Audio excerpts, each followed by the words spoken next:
Trick, like, he had an attitude about shit. Yeah, I want Safari to get Amara together because she ain't had no business running her mouth over the internet like that. And then on top of that, he let Amara know, yeah, you need to stop crying all over town because you don't need to be telling your business like that. And I was with Trick on it. Y'all, we are all tired of hearing Amara cry about every damn nigga and situation she go through with these niggas. Like, can you at least get some balls and not let us in on the next nigga that you fucking? Because we really don't care. Not if you going to sit up there and tell verbatim each and everything and drag and cry behind this nigga about what he not doing, what he need to help you with, all this shit. We saw that with Safari. So y'all, Super Cindy. I love how Super Cindy is supporting Zoe in her new career in music, you know, with just allowing people to listen to her music at this new release party where people are listening to her music just, you know, to get feedback and everything else. So everybody is real positive about it. Y'all, it sound good. It was a vibe. Two of the songs was a vibe. And yeah, I think this Zoe is on her way and I'm glad for her. Only thing about it is this Big D, you know, with his fat ass. I don't appreciate him coming on this show and, you know, off the break showing that he is with Trina on some shit. Like, you was mad because they had a beef, and now you want to be bitchified and carry a beef on with a whole girl that you didn't even get her side of the story. It was kind of weird how he went in on her, and the lack of respect for a woman was just totally crazy to watch. You know, he pulls her to the side to give her his critique, you know, and it's really negative, y'all. He didn't like her music. He felt some type of Lizzo shit. Bitch, why? Because she's heavyset? Like, and then you're going to sit up there and compare her to Biggie. Like, all these people who are overweight, you want to act like, okay, this is all she got because of her weight. You know, that's just what it seemed like. You know, and are you trying to say that she's a wannabe? Like, just because she's overweight, like, it's just wrong. And it was really weird how he went in on her. He really was taking some hard jabs. And I just thought he could have came in, you know, started off with some positive energy better than that. And it just wasn't constructive criticism. It was borderline abusive to me. It just really was, especially coming from a older man to a younger girl. Like, it was just way too much. Then he went in talking about, you know, it sounded like some bubblegum shit. Ain't nobody gonna buy it. He's not interested. He produces song and hit records. Girl, then go produce songs and hit records. By the time Zoe, you know, let him talk, girl, she was just like, you know what, get the fuck on. And just like she said, she's just so tired of these OG hip-hop producers shitting on women. You know, and I can't even imagine, because can y'all imagine, like, niggas like Scarface, like Nas, people from the back in the day, like, these niggas probably were really mad that a female was getting ready to get into the industry. And so they tried to intimidate you into not wanting to be there and trying to bring you down. You know what I'm saying? In hopes that you quit. And this is the energy that Big D gives off, y'all. I don't like him. I don't like him at all. And I really hope that they don't give him any more camera time. Hey, everybody, it's your girl, Sassy. Y'all, let's get into this first episode. I guess it's the first episode of Love and Hip Hop Miami.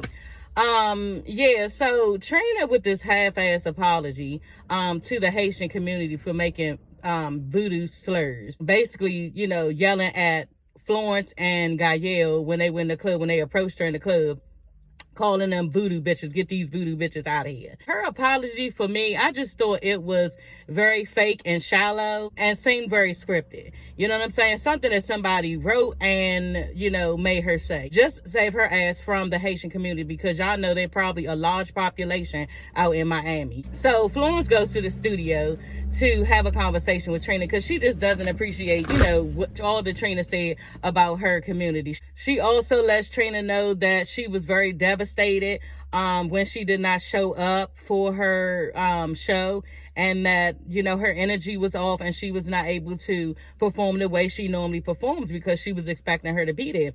Now, she also had a problem with, because Trina was like, yeah, I paid you your money. Well, Florence said, yeah, she paid her money once her and her sister approached Trina at the club on Magic Mondays, but she paid after that. So let's be clear with that. Florence was very clear with that. She paid after they approached her about it. But yeah, I'm just wondering if she would have paid. One thing I was curious to know, when Florence let Trina know how, you know, she felt let down about her not showing up at her performance, you know, I just really wanted Florence to allow Trina to respond to that. Why didn't you show up? Like, that's the real thing, because Trina apologized, said she would do another show with her and she could see her energy and knowing that Flo, really respect her and stuff like that. But at the end of the day, can this happen again? Why was it done, and how can we prevent this from happening? So I would like to have known that from Trina if I was Florence, but, Florence just kept on talking and wanted to get her shit out. Another thing, Trina was saying how, initially Gael had brought that whole thing up about voodoo and making voodoo out to be a negative thing, because she had told her, and they showed that clip before, Gael was the one that told Trina, yeah, you about to do a song with her, talking about her own sister, Florence. You about to do a song with her, and look, she on that voodoo shit, she do voodoo, making it in a negative light. So Trina basically told Florence, if you come at me a certain way, I'm going to do everything in my power to use what I have against you and come back at you even harder. So I understood what Trina meant in that, and I totally, do the same thing. If you come at me, bitch, any type of ammunition that I got on you, I'm going to use it, and that's just how it goes. So I understood what she meant in that light. So y'all, Shay, okay? Shay says she has been avoiding her family because she broke up with Fabo, and she just don't want to hear the I told you so, So she is meeting up with her brother, MJ, and her and MJ, they get into it real quick, because basically MJ was telling her, you need to tell that nigga to respect my mother. In fact, bitch, our mother, okay? How about that? And she got all mad, telling her she gonna block him and all this shit. She ended up going to meet with her mother. Her mother's telling her, it wasn't a relationship for her. She doesn't need to be with a person like that. He's very disrespectful. And Shay getting all mad at her. Like, why are you getting all mad at them when you created all of this shit on yourself? Like, you getting mad at everybody except for Fabo. Then we find out later, y'all, that she is pregnant, telling her mother she's pregnant, and, contemplating getting a abortion. Like, you doing this to yourself. You up there sleeping with this man unprotected when you know he's cheating. I don't give a fuck. Black men don't cheat shit. This nigga look like he cheating because he is so disrespectful to you, like he don't even like you. And anytime he can disrespect your mother in the way that he does, like, he cheating on you. Like, why wouldn't that be a thing? We see her later on in episodes to come, like, she crying about that he, cheated. So, girl, but yeah, Shay is pregnant, and, girl, you put yourself in this position. I don't know why you getting mad at everybody else around you except for your goddamn self, because you are the ones that making these decisions. It's not everybody else. Get mad at him, and maybe you won't deal with his ass ever again. How about that? Y'all, Super Cindy and Trick have this podcast. Is this a podcast that both of them got together? I'm curious to see, because, yeah, I don't know how this gonna work out. Is Trick too wild for Super Cindy? And is he going to be holding back a Super Cindy on there? And is Super Cindy going to be acting like he's doing too much? Because I would rather just see Trick, to be honest. You know what I'm saying? To be perfectly honest. So I'm not sure if this is a, ongoing thing, or just this was a thing where they just did because they wanted to invite Amara and Safari on there. And yeah, Amara didn't know, because the thing about it is that Amara has done some type of live, y'all, and revealed everything. Like, everybody on the show is talking about this shit, how she went in on everything. She even went so hard as to act like her and Safari did not fuck. Really, bitch? How? Do you really think we believe that shit? Girl, like, this nigga is the hoe of all hoes, okay? And you gonna give it up. You know what I'm saying? I just think that, yeah, that's gonna happen. And, yeah, you could have kept that part out. You know what I'm saying? You just could have kept that part out. Anyway, she's surprised that, he walks in and Safari was wrong. And that's what she basically was telling Safari. How the relationship was fake and he was not emotionally invested. And she, on top of that, just wanted to clear her name because she was embarrassed, and yeah, I could see that. He wasn't emotionally invested, y'all, because if y'all remember a couple of episodes back, yeah, she was telling him about her father and how, he was dealing with cancer and he wasn't there for her and stuff like that. And she was in tears, and, Safari was just looking at her like, girl, like, and told the bitch, like, okay, my mother raised me, like, if something go on, then you supposed to, suck it up and keep it moving. You know what I'm saying? So, I really don't know, why you're doing this right now. You need to suck it up, and he was not, there for her with that. Like, usually, you would expect your mate to be like, oh, I'm so sorry, hug you, trying to understand where you coming from, give you some, positive words of, advice and stuff like that, but he was not here for y'all. And he actually left out when she was like damn near boohooing crying. And he gave her nothing. And that's where, like she said, he was not there emotionally for her. You know, and to be honest, a lot of guys not, but my husband is. And I just think in this day and age, the way the Safari carried it was triple time worse. Because the way that he did her was wrong in that scene. And I said it in my video. You know what I'm saying? He was not there for her.